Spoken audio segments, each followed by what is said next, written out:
देवा माझे मन लागो तुझे चरणी, संसार व्यसनी पडोने दी। नामस्मरण घडो संत समागम, वाऊगाची भ्रम नको देवा। पायी तीर्थयात्रा मुखी राम नाम, हाची माझा नेम सिद्धिने अनेक मागणे। नाही नाही देवा एका जनार्दने सेवा, दृढ दे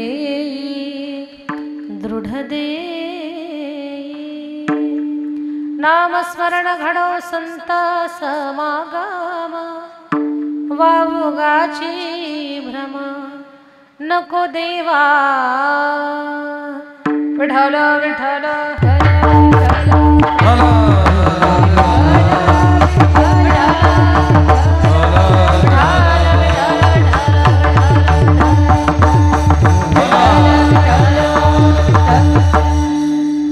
पांडुरंगा करू प्रधान मना, पांडुरंगा करू प्रधान मना। दुसरे चरण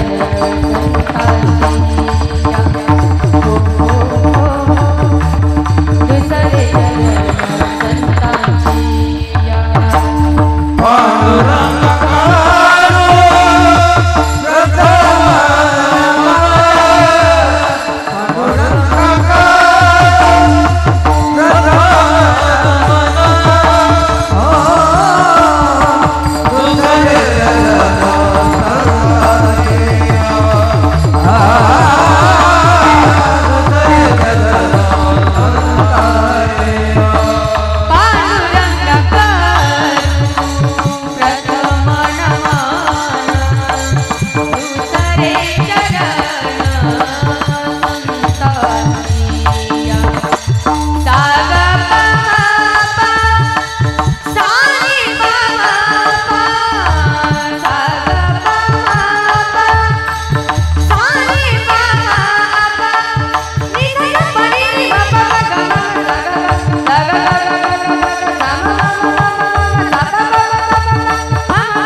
तुमचा अनुग्रह लाधलो पावन झालो चराचरी श्री गुरुचरण सरोज रज निज मन मुकुर सुधारी वर्णव रघुवर विमल जसो जोदायक फलचारी बुद्धिहीन तनु जानिके सुमिरो पवन कुमार बल बुद्धि विद्या देहु मोहि हरहु कलेस विकार जयांची केली स्मरण होय सगळे विद्येचे अधिकरण तेची वंदू श्री चरण श्री गुरूंचे नमस्कार आता विठ्ठल विठ्ठल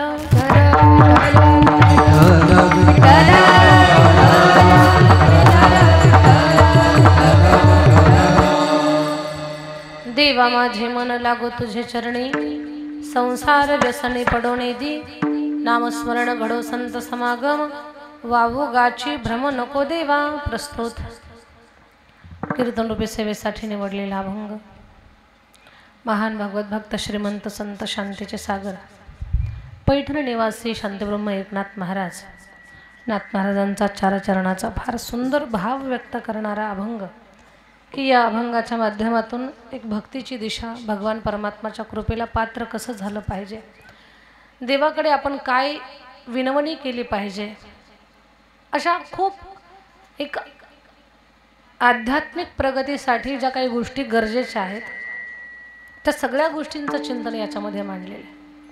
या अभंगावरती आपण चिंतन करण्याचा प्रयत्न करणार आहोत। 2 वर्षापासून श्री बिरदेव व माळसिंगराय या भगवान परमात्मांच्या मूर्तीची प्राणप्रतिष्ठा आपल्या या मानूर बुद्रुक तालुका देगलूर जिल्हा नांदेड या पवित्र स्थळी झालेली मूर्ती प्राणप्रतिष्ठा कलशारोहण वर्धापन दिनानिमित्तानं 2 दिवसाचा हा भव्य कीर्तन महोत्सव आहे आणि या कीर्तन महोत्सवामध्ये अगदी हे 2ऱ्या दिवसाचं कीर्तन माझ्याकडे भगवत कृपेने आलेलं आहे। सेवा माझ्याकडे यावी याच्यासाठी आमचे संजय महाराज आमचे सुनील महाराज पांचाळ सुनील बाबांनी मला फोनवरती संपर्क केला आणि म्हणे दीदी आपल्याला कीर्तन सेवा करायची आहे इथे आणि मग फोनवरती बोलणं झालं। मध्ये आप्पांनाही कॉन्फरन्सवरती घेण्यात आलं आणि मग अशा पद्धतीनं आमच्या सुनील बाबांच्या माध्यमातून आम्ही इथे पोहोचलो। खरं तर सुनील महाराजांसाठी एकदा जोरात टाळी वाजवा का एवढा सुंदर पखवाज वाजवलाय एवढी तयारी बाप रे बाप जणू काही पाऊस पडावा रप रप रप रप रप रप अशी त्यांची बोटं मृदंगावरती पडत होती आणि सरळ स्वभाव आहे सज्जन व्यक्तिमत्व आहे। या भागामध्ये अगदी महाराष्ट्रातली गुणी मंडळी कशी आपल्या भागामध्ये येतील याच्यासाठी प्रयत्नशील असलेलं हे व्यक्तिमत्व सुनील महाराजांच्या बाबतीमध्ये असं म्हणावं लागेल। मूर्ती लहान आहे पण कीर्ती महान आहे। वय लहान आहे कमी वयामध्ये त्यांच्या घराण्याचं पुण्य म्हणा पूर्वजांचं पुण्य आपल्या परिवाराचं पुण्य आईवडिलांचं पुण्य अगदी आमच्या संदीप महाराजांसारखे भाऊ त्यांना प्राप्त झाले आणि एक नाही राम लक्ष्मण भरत शत्रुघ्न असं जसं 4 भावांचं वैभव होतं तसं 4 भावंड 20 लोकांचं कुटुंब आहे आणि 20चे 20 लोक वारकरी आहेत। अशा परिवारामध्ये आमचे सुनील महाराज आहेत। एकदा टाळी वाजवा त्यांच्याकडे। तर खूप मनापासून कौतुक आणि आमच्या संदीप महाराजांचा मृदंगाचा अभ्यास बीड जिल्ह्यामध्ये त्यांच्या गुरुस्थानाचं नाव म्हणजे आदरणीय आमचे लोंढे गुरुजी खूप मोठं वैभव आहे। खरं तर लोंढे गुरुजींच्याकडे जी खूप चांगली घराण्याची एक मृदंग वादनाची विद्या प्राप्त झालेली आहे तो प्रसाद घेऊन या नांदेड जिल्ह्यामध्ये देगलूरच्या परिसरामध्ये उदगीरच्या भागामध्ये संस्थेच्या माध्यमातून मिळालेल्या प्रसादाचं वाटप सेवितो हारस आणि वाटितो अनेका ही संतांची वचनं संदीप महाराजांनी वास्तवात साकारण्याचा प्रयत्न करत आहेत। गोरगरिबांच्या अनाथ लेकरांना बाळगोपाळांना मृदंग कीर्तन कथा भागवत रामायण आदी शास्त्राचा आणि आपल्या संप्रदायाचा अभ्यास देत त्यांना घडवण्याचं काम करत आहेत आणि खरं तर असं हे व्यक्तिमत्व आपल्या भागामध्ये साकारलं संदीप महाराज आणि त्यांना घडवणारे त्यांचे गुरुजी आदरणीय लोंढे गुरुजी दोघांसाठी एकदा आपण टाळी वाजवूया। त्यांच्या बाजूला उभे असलेले निळकंठ महाराज फार सुंदर गाता निळकंठ बाबांसाठी एकदा टाळी वाजवूयात। सुंदर कंठ आहे नाव सुद्धा निळकंठ आहे कंठही सुंदर आहे सुंदर गायकी आहे। सगळी टाळकरी मंडळी सगळी गुणीजन मंडळी मस्तक हे पायावरी या वारकरी संतांच्या. आणखी कोणी विशेष? सर्व हरिभक्तपरायण मंडळी. आमच्या विद्यार्थिनी अपेक्षाताई, फार सुंदर आवाज आहे लेकराचा. अपेक्षाताई पवार, सुंदर गायन आहे. खाली बसलेला भाविकाताई भगत, मुलगी आहे पण फार छान पखवाज वाजवते. अगदी शेवटी आपण भाविकाताईला देखील संधी देऊ मृदंग वाजवण्याची. खूप चांगल्या पद्धतीची साऊंड सिस्टीम आहे. या कार्यक्रमाचे आयोजक, नियोजक, संयोजक सगळ्यांचं मनापासून कौतुक. एवढी थंडी पडली आहे पण या थंडीमध्ये सुद्धा तुम्ही सगळेजण अगदी सावध चित्तानं बसलेला आहात. वेळेमध्ये आपण कीर्तन सेवा पूर्ण करण्याचं काम करू. काय झाली भगवान परमात्माची कृपा इथे की या माळावरती तुम्हाला कीर्तन ऐकण्याचं सौभाग्य प्राप्त झालं. हा देवाचा महिमा आहे असं म्हणायला काही हरकत नाही. आणि आपला हा जो बिरदेव महाराजांचा आणि माळलिंग रायाचा हा जो महोत्सव आहे, हा महोत्सव आजचं हे कीर्तन तुम्हाला वारकरी कीर्तन रंग या यूट्यूब चॅनलवरती पाहायला मिळेल. वारकरी कीर्तन रंग, काय नाव? वारकरी कीर्तन रंग आणि कैवल्य साम्राज्य या 2 चॅनलवरती हा कीर्तन महोत्सव तुमच्या देवाचा तुम्हाला पाहायला मिळेल. मी आमच्या दातखेड भाऊंना विनंती करेल की हा कार्यक्रम तर आपण कीर्तन शूटिंग करतच आहोत पण यांचा देवसुद्धा कॅमेऱ्यामध्ये शूटिंग करून घ्या म्हणजे या सगळ्या लोकांना पाहायला मिळेल. देवाचं सुद्धा तुम्हाला जेवढं शक्य असेल कीर्तन झाल्यानंतर शूटिंग घ्या. आणि वारकरी कीर्तन रंग या यूट्यूब चॅनलला ओपन करायचं यूट्यूबमध्ये आणि त्याला सबस्क्राईब करायचं तुम्ही. म्हणजे हा कार्यक्रम तर पाहायला मिळेलच पण वारंवार त्या चॅनलवर तुमची माझी भेट होईल. आमचे सुनील महाराज दिसतील, संदीप बाबा दिसतील, नीलकंठ महाराज दिसतील, ही सगळी मंडळी या कीर्तनाच्या माध्यमातून या चॅनलवरती आपल्याला पाहायला मिळतील. असो इथे कोणी कथाकार, कीर्तनकार, प्रवचनकार आदी करून सर्व मंडळी, आप्पा तुम्ही आमच्या प्रयत्नात राहिलात आणि आम्ही इथे यावं याच्यासाठी तुमची खूप तळमळ होती. सगळ्या आयोजकांच्या वतीनं तुम्ही आम्हाला संपर्क केला. सर्व आयोजक मंडळीचे आम्ही मनापासून धन्यवाद व्यक्त करतो. आणि सर्व आपल्या गावातील ज्येष्ठश्रेष्ठ प्रतिष्ठित मंडळी, राजकारण, समाजकारण, अर्थकारण, शेती, उद्योग, व्यवसाय, व्यापार सर्व क्षेत्रामध्ये मातब्बर असणारी मंडळी, आपल्या सगळ्यांच्यामध्ये वेळ न घालवता भगवान परमात्माचं चिंतन पाहू. विठ्ठल विठ्ठल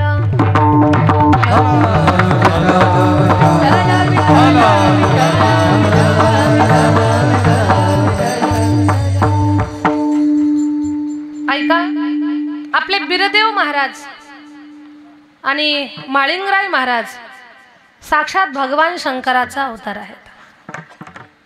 सर्व मानूरकरांना एक तुमच्या सगळ्यांच्या सौभाग्याची गोष्ट सांगते मी तुम्हाला. एवढं महत् भाग्य आहे तुमचं. खंडोबा रायाचं एक स्वरूप आहेत बिरदेव महाराज आणि माळिंगराय महाराज. खंडोबा रायाचं स्वरूप आहे आणि खंडोबा भगवान शंकराचं स्वरूप आहे म्हणजे त्यांचा तो अवतार आहे. तर सगळ्यांनी गोष्ट काढून ऐका. हा जो मार्गशीर्षाचा महिना आहे ना, मार्गशीर्ष महिना हा अतिशय पवित्र महिना आहे. या महिन्यामध्ये साधी बुळी भाबडी लोक सुद्धा भगवान शंकराची उपासना करतात. आमच्या महिला वर्ग मार्गशीर्षातले गुरुवार करतात, सौभाग्यवती स्त्रिया. या महिन्यामध्ये दान, पुण्य, नामसंकीर्तन, उपासना, सत्संग या सगळ्या गोष्टी केल्या जातात. विशेष कौतुकाची गोष्ट सांगते, खंडेरायाची चंपाषष्ठी याच महिन्यामध्ये आणि याच महिन्यामध्ये तुमच्या गावच्या दैवताचं हे महोत्सव म्हणजे खूप मोठी गोष्ट आहे. त्यातले त्यात एक विशेष गोष्ट सांगते मी तुम्हाला. आजचा जो पर्वकाळ आहे ना, आजचा दिवस, आज 16 डिसेंबर तारीख आहे, उद्या 17 डिसेंबर आहे. आजचा पर्वकाळ असा आहे की आज रात्री ते उद्या दुपारी 12 वाजेपर्यंत असा एक पर्वकाळ आहे की भगवान शंकराला तुम्ही एक तांब्याभर पाणी अर्पण करा. आज रात्री करा किंवा उद्या सकाळी दुपारी 12 वाजेपर्यंत करा. हा असा एक पर्वकाळ आलेला, आजपासून चालू झाला तो पर्वकाळ. त्या पर्वकाळाचं वैशिष्ट्य असं आहे की आज किंवा उद्या दुपारपर्यंत तुम्ही महादेवाला एक तांब्याभर पाणी घातलं तर तुम्हाला 100 शिवरात्री केल्याचं पुण्यफल प्राप्त होईल. एवढा मोठा पर्वकाळ आज आलेला आहे. यूट्यूबला या चॅनलवरती क्लिप सोडलेली आहे मी. या दिवसाचं महत्त्व सांगितलेलं आहे. याच वारकरी कीर्तन रंगाच्या पेजवरती तुम्हाला ते पाहायला मिळेल.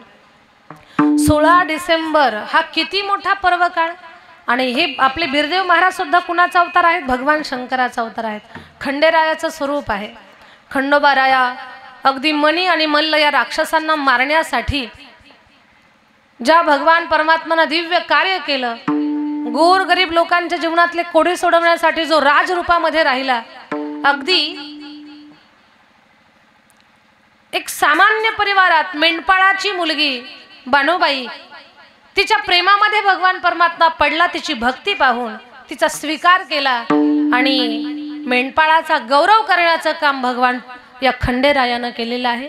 आज या खंडेरायाची भक्ती उपासना भंडारा उधळावा, जणू काही सोन्याचा अगदी चाफ्याचा वर्षाव झालाय, सोन्याचा वर्षाव झालेला आहे, एवढं वैभव या देवाचं आहे। आणि मग साधी भोळी भाबडी लोक अगदी भरीत भाकरीचा नैवेद्य दाखवून या देवाचा जागर करण्याचा, उत्सव करण्याचा प्रयत्न करत असतात। आपल्या वारकरी संप्रदायामध्ये देखील खंडोबारायांचं खूप तोंड भरून वर्णन आपल्या संतांनी केलेलं आहे। मल्हारीची वारी माझ्या मल्हारीची वारी, मल्हारीची वारी माझ्या मल्हारीची वारी, मल्हारीची वारी माझ्या मल्हारीची वारी, मल्हारीची वारी माझ्या मल्हारीची वारी, माझ्या मल्हारीची वारी, माझ्या मल्हारीची वारी, माझ्या माझ्या मल्हारीची वारी। आता सगळ्यांनी हात तुमचं घ्या, येळकोट येळकोट जय मल्हार सगळ्यांनी म्हणायचं, महिला पुरुष सर्वजण येळकोट येळकोट येळकोट येळकोट। मल्हारीची वारी माझ्या मल्हारीची वारी, मल्हारीची वारी माझ्या मल्हारीची वारी, मल्हारीची वारी माझ्या मल्हारीची वारी। आहा माझ्या मल्हारीची माझ्या मल्हारीची वारी,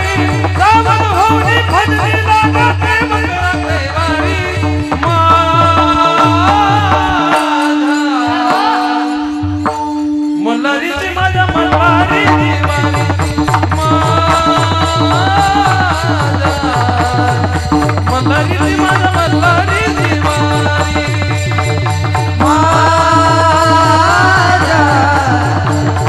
मल्हारीची वारी मल्हारीची वारी,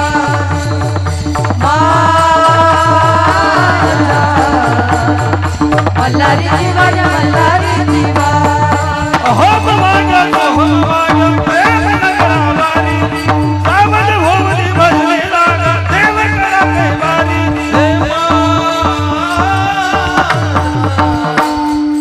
मल्हारीची माझ्या मल्हारीची वारी,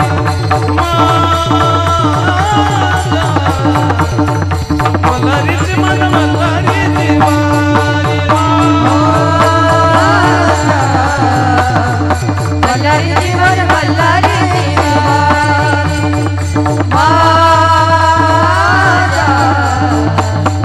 मल्हारीची वारी मल्हारीची वारी। बिरदेव महाराज की जय, माडिंगराय महाराज की जय, हर हर महादेव। आमच्या संदीप बाबांचं कौतुक म्हणून एकदा आपण टाळी वाजवा सगळ्यांनी। तर खंडेराया साध्या भोळ्या भाबड्या लोकांचा, ज्यांना असं काही जास्त शास्त्र जमत नाही पण ज्यांचं मन फार शुद्ध आहे, ज्यांना काही असे श्लोक येत नाहीत, वेदातले काही ऋचा ज्यांना गाता येत नाही, ज्यांना साधा गायत्री मंत्र सुद्धा जमत नाही, अशा भोळ्या भाबड्या लोकांचा हा देव, आणि अगदी याची उपासना करावी आणि आपण या देवाची कृपा प्राप्त करून घ्यावी। भरीत भाकरीच्या नैवेद्यानं प्रसन्न होणारा देव आहे। खरं सांगू तुम्हाला, शंकराचा अवतार आहे। भगवान भोलेनाथ सुद्धा एवढा भोळा देव आहे। फक्त एक तांब्याभर पाणी महादेवाला घाला, सगळ्यांनी कान देऊ नये का, तांब्याभर पाणी महादेवाला जर आपण घातलं तर आपल्या जीवनातले 3 दोष निघून जातात। आपल्या पत्रिकेतला पितृदोष, कालसर्पदोष, वास्तुदोष, हे दोष दिसत नाहीत पण खूप त्रास देतात आपल्याला। आपण खूप काही उद्योग चालू करतो पण यश येत नाही। अकाळी घरातली माणसं मरतात ऐन तारुण्यामध्ये, गाव शब्द मोडत नाही पण आपल्या घरातलीच आपलं ऐकत नाही।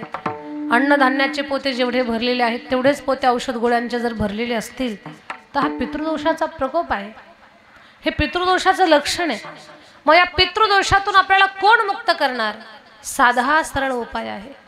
पितृदोष, कालसर्पदोष, वास्तुदोष यातून मुक्त व्हायचं असेल तर एकच करा. एक पसा पाणी, एक बिल्वादळ, पूजन केवळ सोपे बहु, पूजन केवळ सोपे बहु. एक पसा पाणी, एक बिल्वादळ, पूजन केवळ सोपे बहु, पूजन केवळ सोपे बहु. एक पसा पाणी, एक बिल्वदळ, पूजन केवळ सोपे बहु. एक पसा पाणी, एक बिल्वदळ, पूजन केवळ सोपे बहु. तांब्याभर पाण्यानं प्रसन्न होणारा देव एकमेव कोणता? महादेव. ऐकताय ना? झोपल्या का काय मानूर? जरा लक्ष ठेवा माझ्या बोलण्याकडे, तुमच्या भल्याचं सांगते मी. काही जरी नाही जमलं तर तुम्ही एक तांब्याभर पाणी आवर्जून आपल्या घरातून रोज नियम चालू करा. एक तरी माणूस महादेवाला तांब्याभर पाणी घालायला गेला पाहिजे. 40 दिवसात तुमच्या जीवनात काहीतरी चांगला अनुभव येईल. जर तुमची एखादी नडलेली गोष्ट या 40 दिवसामध्ये सोयीची झाली तर अखंड भगवान शंकराची सेवा आपल्या परिवारामध्ये चालू करा. कारण या पृथ्वीचा मालक भगवान शंकर आहे, भगवान भोलेनाथ आहे. या पृथ्वीचा मालक भगवान भोलेनाथ आहे. त्याच भोलेनाथाचं रूप म्हणजे खंडेराया, बिरदेव महाराज, माळिंगराय हे सगळे देवदेवता आपल्या सगळ्यांवरती कृपा करण्यासाठी, आपलं भलं करण्यासाठी, कल्याण करण्यासाठी आहे. सांगू तुम्हाला, माळिंगरायाच्या, बिरदेव महाराजांच्या दरबारात तुम्ही आला तेवढ्या थंडीत, असं तुम्हाला कुणी लोकांनी पैसे देऊन जरी बोलवलं असतं तरी आले असते का तुम्ही? तुम्हाला पैसे देऊन जरी इथं बोलावलं असतं ना, यावेळी एवढ्या रात्री तुम्ही इथं या, तुम्हाला एवढे पैसे देतो, कोणी चाललं नसतं. पण इथं तुमचे पैसे देऊन तुम्ही हजर आहेत. इथं तुम्हाला कोणी पैसे नाही दिलेले, तुम्ही पैसे दिले, तुम्ही देणगी दिली या कार्यक्रमाला आणि मग तुम्ही सगळेजण इथं एकत्र आलात. याला म्हणायचं ईश्वराची मर्जी, ही त्याची कृपा आहे. इथे तोच आलेला आहे ज्याला बिरदेवानं, माळिंगरायानं बोलावलेलं आहे, तोच इथं हजर आहे. ज्याला देवानं बोलावलं नाही ते गोदडे घेऊन झोपलेलं आहे घरी, ते येऊ शकत नाही इकडं. ही भगवान या परमात्माची काय म्हणतात ना की असीम कृपा. त्याच्या मनात आपली जागा आहे, त्याच्या चित्तामध्ये आपण आहोत का? आपल्या चित्तात तो आहे, म्हणून त्याच्याही ध्यानात मनात आपण आहोत. म्हणून एवढ्या रात्री एवढ्या थंडीमध्ये सुद्धा आपण सगळेजण जमा झालेलो आहोत. हीच या भगवंताची मर्जी तुम्ही सांभाळा आणि त्याच्या कृपेला तुम्ही पात्र व्हा. या तुमच्या कुलदैवताची पूजा तुमच्या जीवनामध्ये तुम्ही अखंड करत राहा. लक्षात घ्या, कुलदैवत आहे. या देवादिकांची सेवा, यांची पूजा अर्चना, यांची उपासना आपण जर आपल्या जीवनामध्ये केली ना तर त्या लोकांना त्यांच्या जीवनभरामध्ये कुठल्याही गोष्टीची कमतरता पडत नाही. कुलदैवत आपल्याला नेहमी अनुकूल असावं, कुलदैवताची आपल्यावरती कृपा असावी. या देवाची तुमच्यावरती कृपा आहे, तुम्हाला तुमची काळजी करण्याची गरज नाही. तुम्ही याची भक्ती करा, तुमचा सगळा भार वाहण्याचं काम हा देव करेल. विठ्ठल विठ्ठल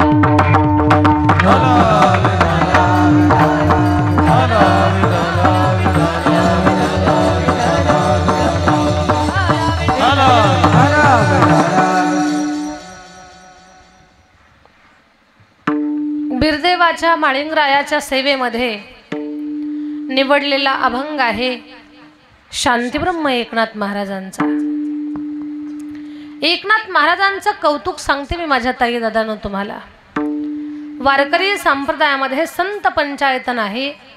त्या संत पंचायतनमध्ये नाथ महाराजांचं स्थान सुंदर आहे.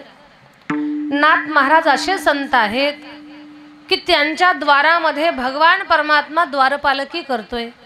त्यांच्या घरामध्ये भगवान परमात्मा पाणी भरण्याचं काम. कावडीने पाणी ज्या घरी चक्र पाणी वाहे, कावडीने पाणी ज्या घरी चक्र पाणी वाहे, कावडीने पाणी ज्या घरी चक्र पाणी वाहे, कावडीने पाणी ज्या घरी चक्र पाणी वाहे. अनन्य लीळावंती त्याची पाये अनन्य भक्ती भावे लीळावंती त्याची पाये अनन्य भक्ती भावे लीळावंती त्याची पाये लीळावंती त्याची पाये ओवाळू आरती माझ्या स्वामी एकनाथा ओवाळू आरती माझ्या स्वामी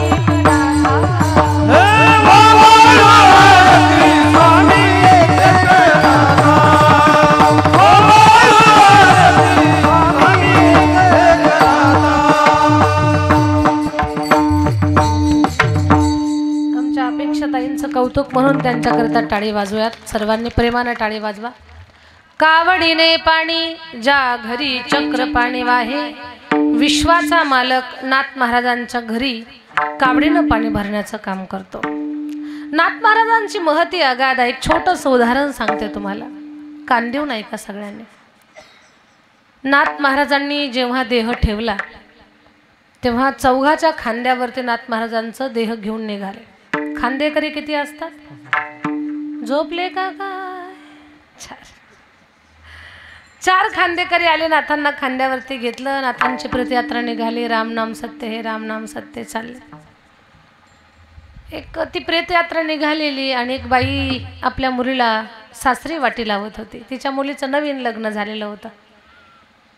तिला सासरी वाटी लावत होती. सासरी वाटी लावताना ही प्रेतयात्रा पाहिली. सगळ्यांनी लक्ष द्या माझ्या बोलण्याकडे. ती प्रेतयात्रा पाहून या बाईच्या तोंडाला काय आलं? ही बाई म्हणते, बाई माझ्या मुलीला मी सासरी वाटी लावते आणि या बाबाला आजच मरायला आलं होतं का? मरण काय कुणाच्या हातात असतं का? कधी जायचं, केव्हा जायचं, त्याचं काही टायमिंग ठरलेलं आहे का? मृत्यू म्हणजे धाड आहे. धाड ही कधी सांगून नाही पडत. जे न सांगता पडते त्यालाच धाड म्हणतात. तर नाथांनी देह ठेवला आणि ही बाई एवढी बडबडी होती, ती खूपच बोलायची. तिचं तोंड तिच्या ताब्यात नव्हतं. ब तिचं काय सांगावं, आपलं सुद्धा आपलं तोंड आपल्या ताब्यात. काहीच बोलत नाही तुम्ही मानूर. आपलं तोंड आपल्या ताब्यात आहे का? नाही. आपलंच तोंड असतं पण ते आपल्या ताब्यात नसतं. तसं ती बाई खूप बडबड करायला लागली. या ब्राह्मणाला आजच मरायला आलं होतं का असं बोलले. नाथांना कळालं. नाथ महाराज उठून बसले. कुठं? चौघाच्या खांद्यावर. आता ज्या प्रेताला आपण घेऊन निघालो ते प्रेतच खांद्यावर उठून बसल्यावर खांदेकरांची काय अवस्था झाली असेल विचार करा. खांदेकऱ्याला थंडी नसताना थंडी वाजून आली. अंग कुडकुड कुडकुड करायला लागलं. हातपाय थरथर थरथर कापायला लागले. काय बोलावं कळना. प्रेत वरती उठून बसलेलं. आता कल्पना करा, एखादं प्रेत जर म्हणजे व्यक्ती मृत्यूला प्राप्त झाला, त्याचं शरीर प्रेत बनलं, त्यानं सरळ स्मशानापर्यंत जावं. घरचे रडत असतात, वाटी लावणारे घाईमध्ये असतात, त्यांनाही आपल्या घरी जायचं पडलेलं असतं. पण तेवढ्यामध्ये ज्या प्रेताला घेऊन चालले ते प्रेत जर खांद्यावर उठून बसलं आणि उतरून जर घरी आलं, घरच्या लोकांना म्हटलं रडू नका मी आलोय. कल्पना तर करा चित्र काय असेल डोळ्यासमोर उभं. तसं नाथ महाराज खांद्यावर उठून बसले. नाथ महाराज म्हणतात, बाई तुझ्या मुलीला वाटी लाव, मी नंतर मरतो. मानूर जमल काय आपल्याला? महिला मंडळ हे जमल आपल्याला? मी नंतर मरतो? नाही नाही नाही, हे तुम्हाला मला जमणार नाही. ते नाथांना जमलं. का? जगा काळ खाय आम्ही माथा दिला पाय, काळ देहासी आला खाव,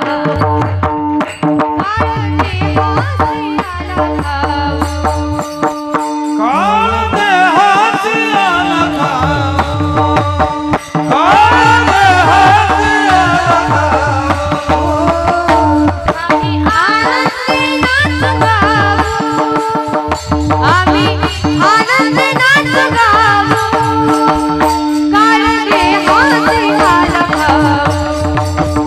काळ देहा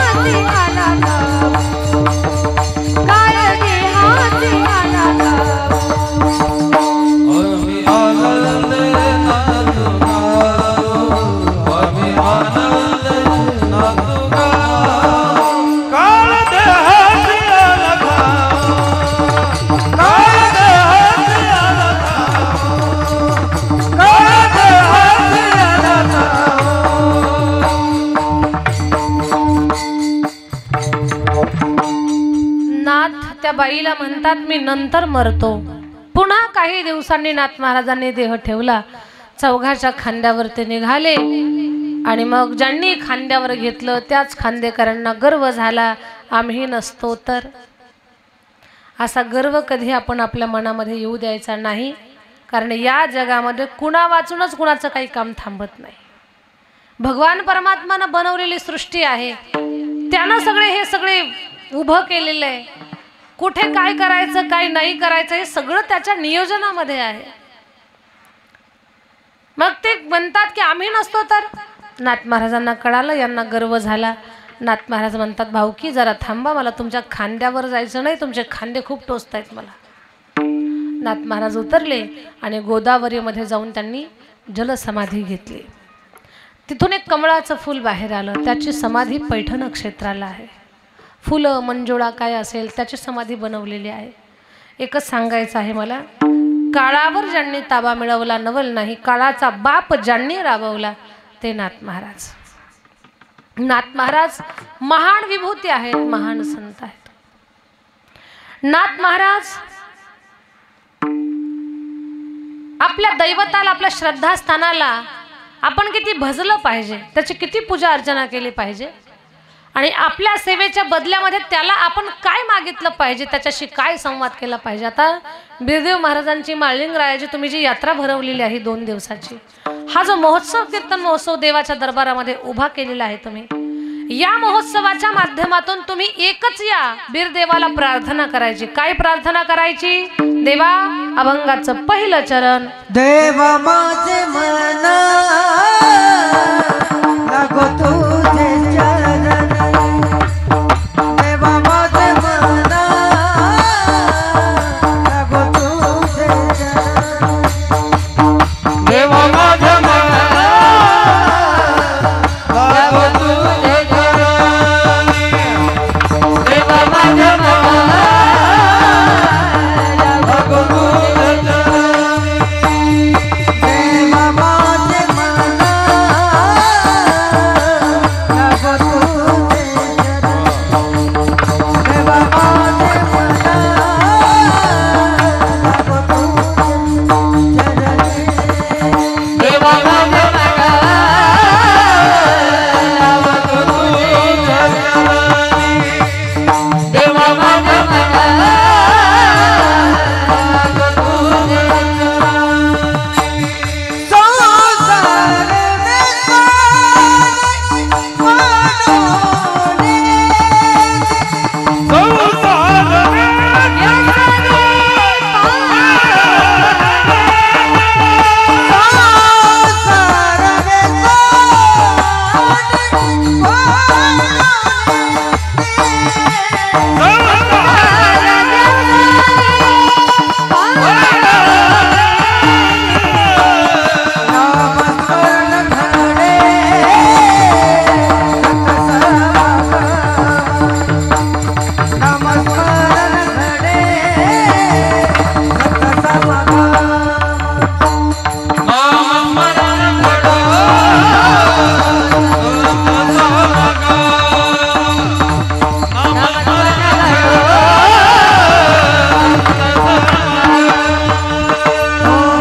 संसार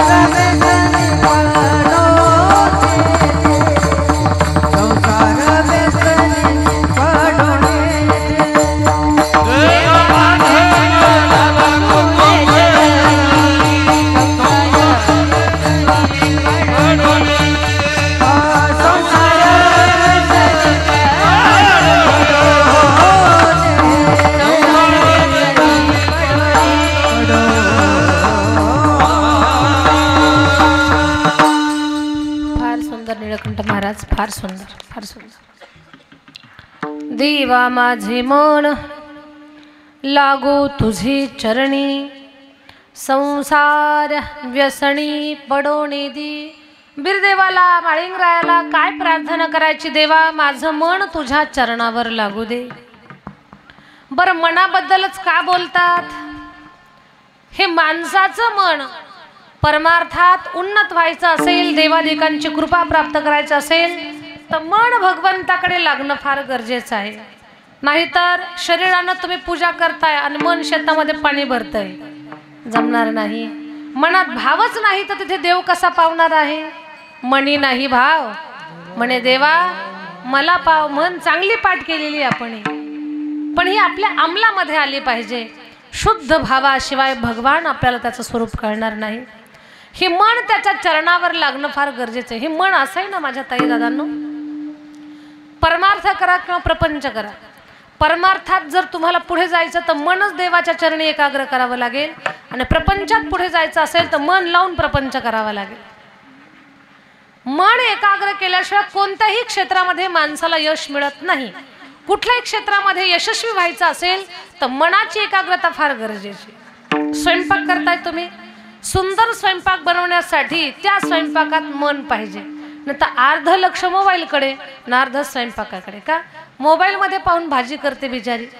आताच्या पोरींना कुठे काय येतंय, मोबाईलमध्ये पाहायचं ही रेसिपी कशी, पुरणाची पोळी कशी. एक बाईनं मोबाईलमध्ये पाहून पुरणाची पोळी करायला लागली. पुरणाच्या पोळीला मग मोबाईलमध्ये सांगितलं अगोदर कणिक घ्या, त्याला कणिकला भिजवा. कणिक तिनं भिजवली, तिमली. हरभऱ्याची डाळ शिजायला टाका, एवढं पाणी टाका, एवढी डाळ टाका. बरोबर तिनं त्या मापानं टाकलं. गॅस पेटवा, पातेलं ठेवा, डाळ टाका, पाणी टाका. मग ती डाळ शिजली. या डाळीला मिक्सरमधून किंवा पाट्या वरवट्यावरती पेस्ट करा त्याची. मग तिनं त्याची बारीक पेस्ट केली. त्याच्यामध्ये तिनं बडूशोप वगैरे घातलेली आहे. त्याच्यामध्ये तिला काय काय सामुग्री घालायची तिनं ती घातली. गूळ विरघळला आणि त्याला मिक्स केलं त्याच्यामध्ये. कशामध्ये? त्या डाळीच्या पेस्टमध्ये. त्याचं झालं पुरण. आता पुरण तयार झालं, एकीकडे कणिक तयार झाली, आणि तेवढ्यात तिच्या मोबाईलची बॅटरी संपली आणि नेटवर्क गेलं. पुढचं तिला माहितीच नाही आता पुरणामध्ये कणिक घालायची का कणकीमध्ये पुरण घालायचं. 1 घंटा ट्राय करत होती ती. 1 घंटा काय करायची ती, पुढं तिनं पाहिलंच नाही ना. तिथपर्यंत जिनं पाहिलं होतं तिथपर्यंत ती गेली, पण तिनं काय करायची, पुरणामध्ये कणिक घालायची. मला सांगा पुरणात कणिक घालून पुरणाची पोळी होईल काय? झोपल्या का काय मानूर? मला सांगा ती 7 जन्म जरी तसं करत राहिली तर तिला पुरणाची पोळी बनवता येणार नाही. म्हणून कोणतीही गोष्ट तुम्हाला यशस्वी करायची असेल तर अगोदर त्या ठिकाणी तुम्हाला एकाग्र व्हावं लागणार आहे. लक्ष चित्त विचलित असेल तर ती गोष्ट तुमच्याकडून होणार नाही. परमार्थात पुढे जा किंवा व्यवहारामध्ये पुढे जा, कोणत्या क्षेत्रामध्ये उन्नत व्हायचं असेल तर मन तुमचं एकाग्र व्हावं. आणि परमार्थामध्ये सफलता प्राप्त करायची असेल तर मन भगवान परमात्माच्या चरणावरती लावा. आता माझ्या माने करावा निर्धार, आता माझ्या माने करावा निर्धार,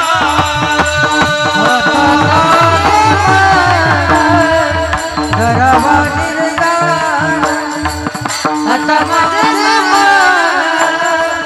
करावा निर्धार.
आता माझे मन करावा धरावा निर्धार. चिंतणी अंतर न पडावे. कोणत्याही गोष्टीचा तुम्ही ठाम निश्चय करा, तिथे मन एकाग्र करा आणि मग यश तुमच्या पदरी आहे. म्हणून देवा, मला परमार्थामध्ये उन्नत व्हायचं आहे, जीवन सफल करायचं आहे, त्याच्यासाठी माझं मन तुझ्या चरणावर लागू दे. देवा, माझे मन लागो तुझे चरणी, माझ्या या मनाला संसाराचं व्यसन लागू देऊ नको, संसार व्यसनी पडवणे दी. ठीक आहे नाथ महाराज, आणखी काही पाहिजे तुम्हाला? अभंगाचं दुसरं चरण. नामस्मरण गाढो संत समागमी. नामस्मरण गाढो संत समागमी. नामस्मरण गाढो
स्मरण घडो संत समागम, वावगाची भ्रमण को देवा. ऐका माझ्या ताई दादांनो, लक्षपूर्वक माझं बोलणं. नाथ महाराज म्हणतात, देवा तुझं नामचिंतन माझ्याकडनं घडू दे. बर, देवाचं नाव घेण्यामध्ये आपला काय फायदा आहे? खूप फायदा आहे. नामाच्या चिंतने 12 वाटा पळती विघ्ने. दुसरं प्रमाण आहे का? नामे तरला नाही कोण आणि ऐसा द्यावा निवडून. बरं, नामानं काय होतंय? नाम संकीर्तन साधन पै सोपेन, जळतील पापे जन्मांतरीची पापे नष्ट करण्याचं काम भगवंताचं नाम करतं. घेताना घेताना विठोबाचे हो हो हो हो पर्वत जळतील पापाचे. हो पर्वत जळतील पापाचे. चेतना चेतना विठोबाचे, चेतना चेतना विठोबाचे. पर्वत जळती पापाचे, पर्वत जळती पापाचे.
घ्यावं आणि त्यातून आपण कल्याण करावं, आपण आपलं भलं करून घ्यावं. माझं बोलणं आहे का? मग काही काही लोकांना प्रश्न पडतो की देवाचं नाव आम्ही नेमकं कधी घ्यावं? आंघोळीच्या अगोदर घेतलं, आंघोळीच्या नंतर घेतलं, जेवणाच्या अगोदर, जेवणाच्या नंतर, कधी घ्यायचं? लक्षात घ्या, तुम्हाला नाम घेण्यासाठी कसल्याही प्रकारचं बंधन नाहीये की आम्ही नेमकं कधी नामस्मरण करावं. तुम्हाला वाटतं तेव्हा नामस्मरण करा. प्रत्येक श्वासावर भगवंताचं चिंतन करा. सांसों की माला में सिमरू में पिकाना. एक माणूस, निरोगी माणूस एका दिवसामध्ये 21,600 श्वास घेतो. 24 तासामध्ये 21,600 श्वासावर भगवंताचं चिंतन करणारे संत मंडळी या मातेमध्ये होऊन गेलेली. आजही काही महापुरुष आहेत ते श्वासावर भगवंताचं नामस्मरण करतात. एक असाच माणूस होता. त्या माणसाला प्रश्न पडला की त्यानं भागवत ऐकलं आणि भागवतकार महाराजांकडे गेला. भागवताचार्य म्हणतात, बाबा दादा, कधी तुम्ही कथेला नाही आलात, आज आलात. काहीतरी नियम घ्या तुमच्या जीवनात, भगवंताचं नामस्मरण करा, कल्याण करा. नाहीतर मानवी देह भेटला आणि भगवंतानं सुंदर देह देऊनही तुम्ही जर या देहाच्या माध्यमातून त्याचं भजन कीर्तन केलं नाही, ज्यानं दिलंय त्यालाच आठवलं नाही तुम्ही, तर नरकाच्या वाटेला जाल. स्वतःच्या जीवनाचा उद्धार करून घ्या. खरंच माझ्या ताई दादांनो, पुन्हा नाही बरं हा देह मिळालाय. किती तुम्हाला कुणाचे बांध कोरायचे ते कोरा, कुणाचं काय काय तुम्हाला करायचं ते करा, पण भगवंताचं नामस्मरण करा. बरं तुम्ही म्हणाल ताई तुम्ही दोन्ही बाजूनं बोलता, म्हणजे आम्हाला काय करायचं ते करा म्हणतात, भगवंताचं नामस्मरण करा. माझ्या ताईंनो, माझ्या शब्दावर विश्वास ठेवा. माझ्या दादांनो, तुम्ही नित्य नियमानं जर भगवंताचं नामस्मरण केलं ना अंतःकरणातून, तर हे नाम तुम्हाला वाईट मार्गावर जाऊच देणार नाही. हे ताकद देवाच्या नावाची. अजिबात तुमच्या जीवनामध्ये वाईट गोष्टी होऊ देणार नाही. तुमची बुद्धी शुद्ध ठेवल. मग कधी नाम घ्यावं? कधी पण नामस्मरण करा, कधी पण नामस्मरण करा. त्याला काही काळ वेळाच, काळ वेळ नाम उच्चारिता नाही आणि दोन्ही पक्ष पाही उद्धरते. एक उदाहरण सांगते. तर तो माणूस जो होता ना, कोणता कथाकार महाराजांकडे आलेला, म्हणे बाबा काय करू मी? म्हणे देवाचं नामस्मरण करा. म्हणे देवाचं नाव घ्यायला टाईमच नाही माझ्याकडे. म्हणे दिवसभरात असा काहीतरी वेळ असेल ना की त्या वेळेत तुम्ही काहीच करत नाहीत. नाही हो म्हणे, माझ्याकडे वेळच नाही. म्हणे आठवण सांगा मला, किंवा मला सांगायची काही गरज नाही. तुम्हाला असं लक्षात आलं ना की हा वेळ माझ्याकडे रिकामा आहे, त्यावेळेत तुम्ही देवाचं नामस्मरण करा. त्या माणसानं पूर्ण दिवस चेकिंग केलं की आपल्याकडे रिकामा वेळ कधी, रिकामा वेळच नाही. मग त्याच्या लक्षात आलं आपण बाथरूममध्ये बसल्यानंतर तेवढा वेळ आपल्याकडे रिकामा आहे. विश्वास ठेवा. त्यानं तिथेच बाथरूममध्ये भजन चालू केलं. सीताराम सीताराम सीताराम कहिए, जाहि विधि राखे राम, ताहि विधि रहिए, ताहि विधि रहिए. कुठं करायचा तो भजन? बाथरूम मध्ये. सीताराम सीताराम सीताराम बाथरूम मध्ये भजन करायचा. आता हनुमानजी हे रामभक्त आहेत. जिथं रामरायाचं भजन, जिथे रामनामाचा उच्चार, तिथे हनुमानजी न बोलावता येतात. तिथे बोलवायची गरज नाही हनुमानजीला.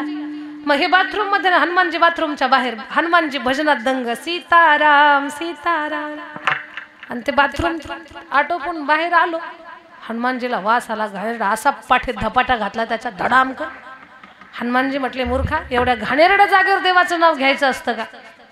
खूप मारली त्याच्या पाठीत. आणि हनुमानजी म्हणे, थांब, तुझी तक्रार करतो म्हणे रामरायाकडे. आले रामरायाकडे. भगवान, खूप भक्त पाहिले, असले पाहिजे, तसले पाहिले, पण हे जरा विचित्रच होतं. काय म्हणताय हनुमानजी? म्हणे एका भक्ताची तक्रार घेऊन आलोय. काय म्हणे, काही लोकांना काही कळत नाही, कुठे भजन करावं, काय करावं ते समजत नाही. ऐका, हनुमानजी बोलत चालले पण रामराया काहीच बोलनात. रामरायाचा चेहरा सुकलेला होता. हनुमानजीचं लक्ष गेलं. म्हणे, देवा, मी खूप बोलतोय पण तुमचं लक्षच नाही. तब्येत बरी नाही का? नाही म्हणे हनुमंता, काही नाही. नाही म्हणे देवा, चेहरा सुकलेला आहे. काय अडचण आहे, का बोलत नाहीत तुम्ही? नाही म्हणे हनुमंता, माझ्या पाठीमध्ये खूप मला त्रास होतोय. काय झालं पाठीला? म्हणे काही कळच ना, तू जरा पहा बरं. मग देवाचा शर्ट असा थोडासा, जो अंगरखा आहे, थोडासा उंच केला. पाहिलं तर वानराचा पंजा पाठीवर होता. हनुमानजी म्हटले, कुणाची एवढी हिंमत आहे माझ्या देवाच्या पाठीवर पंजा मारण्याची? कुणाची एवढी हिंमत झाली, एकालाही सोडणार नाही. वानरांची लाईनच लागली. सगळे कुडकुड करत होते, हमने कुछ नहीं किया, हमें माफ कर दो, हमने कुछ नहीं किया, आम्ही काहीच केलं नाही. देवाच्या पाठीला हात लावण्याची आमची हिंमत कशी. हनुमानजी म्हटले अजिबात बडबड करायची नाही, मुकाट्यानं लाईनशीर यायचं, आपला हात पाठीला लावायचा, जो छापा मॅच होईल त्याला दंड भेटल. सगळे घाबरत घाबरत यायचे, पाठीला छापा असा हात लावायचे, निघून जायचे. ज्याचा छापा बसत नाही त्याचा मोकळा श्वास सुटायचा आणि उड्या मारतच जायचं. ते येईपर्यंत टेन्शनमध्ये असायचे, छापा जुळतो की काय, छापा जुळतो की काय. कुणाचा छापा मॅच झाला नाही, हात पंजा. हनुमानजी म्हटलं देवा कुणाचाच हात मॅच झाला नाही, कुणीच मारलं असेल तुम्हाला. हनुमंता राहू दे. नाही नाही म्हणे, सोडणार नाही मी त्याला. कोण आहे एवढा हिम्मतबाज की त्यानं तुमच्या पाठीवरती छापा मारला. कोणाची एवढी हिम्मत आहे. एकही वानराचा छापा जुळला नाही. भगवान म्हटले हनुमंता सगळ्याचं पाहिलं पण तुझा हात लावून पाहिला का. हनुमानजी म्हटले देवा काय थट्टा करता माझी, आणि मी कशाला आलो, मी कशाला तुमच्या पाठीमध्ये छापा टाकला. हे माझं गुरुस्थान आहात तुम्ही, मी असं करू शकत नाही, मी केलंच नाही. नाही म्हणे हनुमंता, केलं असेल किंवा नसेल केलं, आता ह्या बिचाऱ्यांनी काहीच नाही केलं. तू परीक्षा घेतली की नाही त्यांची, आता तू पण काहीच नाही केलं, पण उगा हात लावून तर पहा. हनुमानजी म्हटले काय हात लावायला काय हरकत आहे.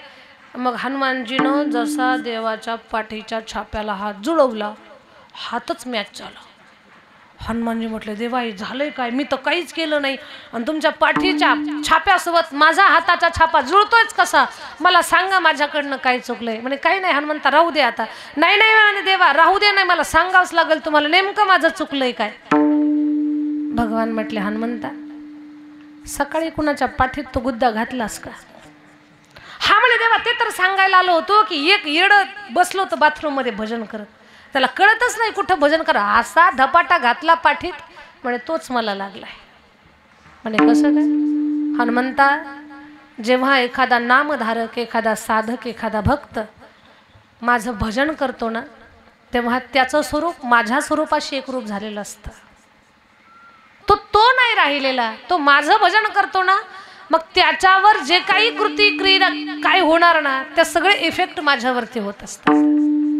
तू मारलंस त्यावेळेला त्याला, पण तो माझं भजन करत असल्या कारणानं त्याचा परिणाम माझ्या पाठीवरती झाला, तो छापा माझ्या पाठीवर उमटला. म्हणून या उदाहरणातून माझ्या ताई दादांना मला एक सांगायचं आहे की तुम्ही कोणत्याही स्थितीमध्ये असा, फक्त भगवंताचं नामस्मरण करा. कारण भगवंताचं नाम कोणत्याही काळामध्ये तुम्ही कराल, तुमचं कोटी कल्याण झाल्याशिवाय राहणार नाही. हे जाणलंय नाथ महाराजांनी. नाथ महाराज म्हणतात देवा नामस्मरण घडो, मला नामस्मरण घडू दे. देवाच्या नावामध्ये खूप मोठी प्रचंड ताकद आहे. भगवंताच्या नावानं विष पचवण्याची ताकद आपल्यामध्ये निर्माण होते. विष पचवण्याची. संत मीराबाईने काय केलंय, विष पचवलं की नाही. विषाचा प्याला मीराबाईंच्या ओठाला लागला, त्यावेळेला मीराबाईंची अवस्था काय झाली. राणाने विष दिया मानो अमृत पिया, रानी विष दिया मानो अमृत पिया. सारी धनी बर बर बजनी सा धनी बजनी सा बजनी सा नी सा नी सा नी सा रे नी सा नी सा गा सा नी सा रे नी सा गा नी सा गा गा रे मा मा गा पा पा मा दा दा नी सा सा नी दा दा राना रे विष दिया मानो अमृत पिया. मीरा भावे सरिता समाने लगे बैठना रंग कहे. मीरा गोविंद गोपाल गाने लगे, वो तो गली गली हरि गुना गाने लगे. रागी लगन मीरा हो गई मगन, ऐसी रागी लगन मीरा हो गई मगन, ऐसी रागी लगन मीरा हो गई मगन, ऐसी रागी लगन मीरा हो गई मगन. मीराबाईंमध्ये विष पचवण्याची ताकद भगवंताच्या नामस्मरणानं निर्माण झाली. माझ्या ताई दादांनो, देवाचं नाम म्हणजे बहुगुणी औषधासारखं आहे. एखाद्या आजारावरती म्हणजे अनेक आजारावर एखादं औषध चालतं पहा. बोलणं ऐकताय ना. एका गावामध्ये एक डॉक्टर होते. त्या डॉक्टरच्या हाताखाली एक सेवेकरी होता, कंपाऊंडर म्हणतो आपण त्याला. तो काय करायचा, फक्त औषधाची पुडी बनवायचा, औषधाची पुडी बनवायचा. ऐका, तो औषधाची पुडी बनवायचा. तो कंपाऊंडर म्हटला कमी पगारात हाताखाली राहण्यापेक्षा दवाखाना टाकू म्हणे आपला स्वतंत्र. आलं ते मानूरमध्ये, त्याने हॉस्पिटल ओपन केलं आणि असली जाहिरात केली. जाहिरातीला कमीच नाही पडलं, ते जाहिरात खूप केली. आणि मग पहिलं जे पेशंट आलं म्हणे इथे कसल्याही प्रकारची पोटदुखी राहील, ज्याचं पोट साफ होत नाही त्यानं हॉस्पिटलमध्ये या. पहिलं गिराईक आलं, ग्राहक आलं, त्याला पोटाचं म्हणे डॉक्टरकडे आलं. डॉक्टर साहेब मला पोट साफ होत नाही आहे. डॉक्टरने सांगितलं हे औषध घ्या, सकाळ दुपार संध्याकाळ तुमची पोटदुखी राहील. त्यानं औषध घेतलं, त्याला आराम वाटला. पण तो माणूस म्हणजे गावातला नारदच. सांगल त्याला सांगत सुटला, दिसल त्याला सांगतोय आपल्या गावात 1 नंबर डॉक्टर आलेले आहेत, कुठल्याही प्रकारचा आजार असेल तर डॉक्टरकडे जा. रस्त्याने जाताना कुंभार दादा चाललेले होते. कुंभार दादाचं तोंड असं झालं होतं जणू काही घड्याळाचे सगळे काटे एका जागेवर आले. घड्याळाचे सर्व काटे एका जागेवर येतात आणि काट्यांचं टोक वर्षा दिशेला असतं. तेव्हा घड्याळात किती वाजतात? 12. 12 वाजल्यासारखं कुंभार दादांचं तोंड झालेलं होतं. आणि मग या व्यक्तीने विचारलं काय झालं? काही नाही म्हणे माझं गाढव हरवलंय. टेन्शन घेऊ नको, डॉक्टरकडे जा, गाढव सापडेल तुझं. आता डॉक्टरचा आणि त्या गाढवाचा काय संबंध? पण कुंभार दादा वैतागलेला होता का, गाढव हरवल्यामुळे धंदा बसला, लोकांचं कर्ज घेतलेलं होतं, कसं फेडायचं आता? गाढव हरवलं. कुंभार दादा म्हटले डॉक्टरचं औषध खाऊन मरू, आता काही जगायचं नाही. डॉक्टरांकडे आले. डॉक्टरांना विचारलं काय झालं? पण डॉक्टर साहेब गाढव हरवलंय. आता डॉक्टरनेही विचार करावा ना, याला औषध द्यायचं का नको. डॉक्टरने काहीच विचार केला नाही, म्हणे सकाळ दुपार संध्याकाळ औषध खा, तुमचं गाढव सापडेल. असं कुठं असतं का? पण या डॉक्टरांनी औषध दिलं. आता डॉक्टरने थोडी डिग्री घेतलेली होती, काहीच विचार केला नाही, औषध दिलं. कुंभार दादा वैतागलेले होते, त्यांनी औषध घेतलं. सकाळ दुपार संध्याकाळ औषध घेतलं. कुंभार दादाची तब्येत चांगली होती, पण जसं औषध घेतलं तशी असले जुलाब लागले ना, घे लोटा की जा डोंगरावर, घे लोटा की जा डोंगरावर, घे लोटा की जा डोंगरावर. डोंगरावर चढून आणि उतरून कुंभार दादाचे पाय गळून गेले. आधीच जुलाबांना हातपाय गळून जातात, पाय गळाले, चालता येईना. कुंभार दादा म्हटले चक्रा मारण्यापेक्षा डोंगरावरच बसू आपण. कुंभार दादा डोंगरावरच बसला. संध्याकाळच्या वेळेला कुंभार दादानं पाहिलं डोंगराच्या पोटाला त्याचं गाढव चरत चरत चरत आलेलं होतं. कुंभार दादा बोलला डॉक्टरच्या औषधाचा त्रास झाला पण गुण आला. कुंभार दादानं साऱ्या गावात सांगायला चालू केलं आपल्या गावात 1 नंबर डॉक्टर आहे, कोणताही आजार असेल त्याच्यावर लगेच रामबाण उपाय. त्या नगराची राणी राजा तिला सांभाळत नव्हता. राणी म्हटली असल्या जगण्यापेक्षा मेलेलं बरं. कुंभार दादा बोलले राणी साहेब मरू नका, डॉक्टरची भेट घ्या, तुमचा प्रश्न सुटेल. म्हणे माझा प्रश्नाचा आणि डॉक्टरचा काय संबंध आहे? नाही म्हणे माझा हरवलेला गाढव सापडलं डॉक्टर म्हणे, तुम्ही डॉक्टरची भेट घ्या. डॉक्टरांना बोलावलं. डॉक्टरांना विचारलं राणी साहेब काय दुखतंय तुमचं? म्हणे काही दुखत नाही, पण माझा पती मला सांभाळत नाही, असं वाटतं मरून जावं. राणी साहेब टेन्शन घेऊ नका, माझं औषध घ्या, सकाळ दुपार संध्याकाळ औषध घ्या, तुमचा प्रश्न सुटून जाईल. राणी म्हटली या औषधाचा माझ्या प्रश्नाचा काय संबंध? म्हणे घ्या. राणीनं औषध घेतलं, असंही मरायचं होतं. औषध घेतलं, असले जुलाब लागले राणीला, घायाळ झाली राणी. नाक दाबलं तर जीव जाईल. साऱ्या नगरीमध्ये एकच चर्चा, राजा राणीला सांभाळत नाही, राजा राणीला सांभाळत नाही. राजा म्हटला पब्लिकमध्ये तर वेगळीच चर्चा चालली की राजा राणीला सांभाळत नाही. काही लोक म्हटली याला स्वतःची बायको सांभाळता येईना, आपल्याला काय सांभाळणार आहे, याची खुर्ची धोक्यात आली. राजा बोलला आपली खुर्ची धोक्यात जाईल, लोक बहिष्कार टाकतील. राजानं राणीला सन्मानपूर्वक महलामध्ये घेऊन आला. राणी जेव्हा महलामध्ये पोहोचली तेव्हा तिनं मोकळा श्वास सोडला. ती म्हटली औषधाचा त्रास झाला पण गुण आला.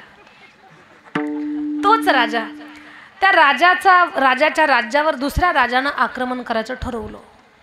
तगडं सैन्य पाठवलं. नदीच्या काठावर सैन्य सुसज्ज आहे, हातामध्ये धनुष्य बाण घेऊन सगळे भाले तलवारी घेऊन तयार आहेत. इकडे राजा टेन्शन मध्ये, आपलं राज्य धोक्यात, आता काही खरं नाही, जंगलात पळून जावं लागेल आपल्याला. राणी म्हटली टेन्शन घेऊ नका, डॉक्टरची भेट घ्या. राजा म्हटला बाई हे राज्याचं दुखणं आहे, हे काय आपलं व्यावहारिक आरोग्याचं दुखणं नाही आहे. ते म्हटले टेन्शनच घ्यायचं नाही, ज्या औषधामुळे तुमची माझी गाठ भेट झाली ते औषध घ्या, त्या औषधाने तुमचं राज्य तुम्हाला मिळेल. म्हणे असं कुठं असतं का ग बाई? बोलावलं डॉक्टरला. म्हणे डॉक्टर राज्य धोक्यात आहे, काय करावं? म्हणे टेन्शन घेऊ नका राजेसाहेब, जेवढं सैन्य तेवढ्या पुड्या बांधाव्या लागतील. प्रत्येक सैनिकाला एक एक पुडी दिली. सैनिकांना सांगितलं जबरदस्ती औषध पिऊन घ्या. त्यांनी इच्छा नव्हती पण औषध पिले. जसं औषध पिले जुलाब लागले. घे लोटा की जा गंगेच्या काठावर, घे लोटा की जा गंगेच्या काठावर. सारं नगर चक्रा मारत होतं गंगेच्या काठावर. आक्रमण करणारं सैन्य पलीकडून पाहत होतं. आक्रमण करणारे म्हटले अरे यांच्या हातात भाले नाही, तलवारी नाही, यांच्या हातामध्ये ढाली नाही, शस्त्र नाही, खुशाल डबे घेऊन पळतात ही लोक.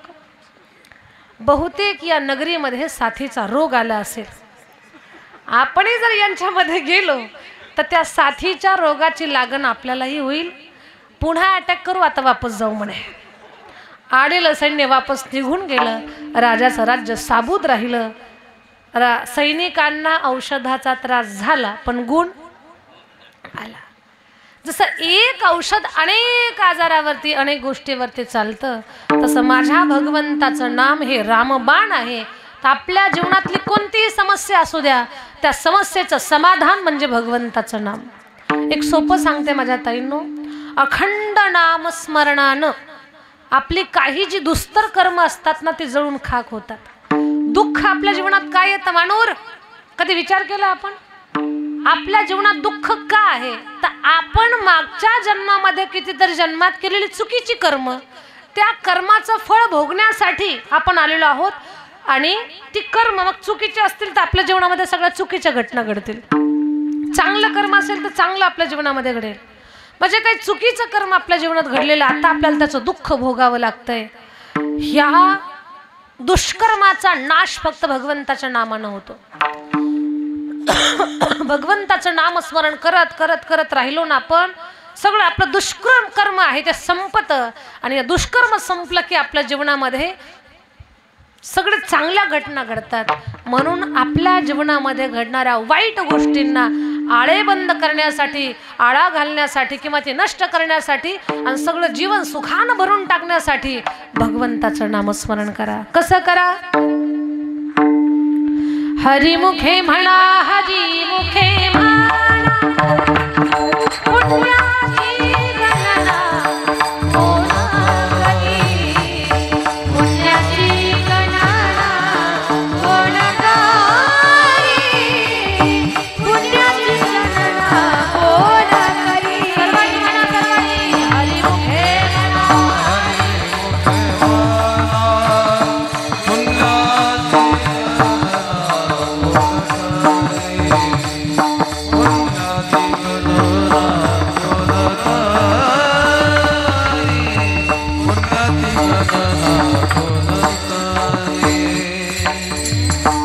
हरिमुखे म्हणा, हरिमुखे म्हणा, पुण्याची गणना कोण करी. भगवंताचं नामस्मरण करा माझ्या ताईंनो.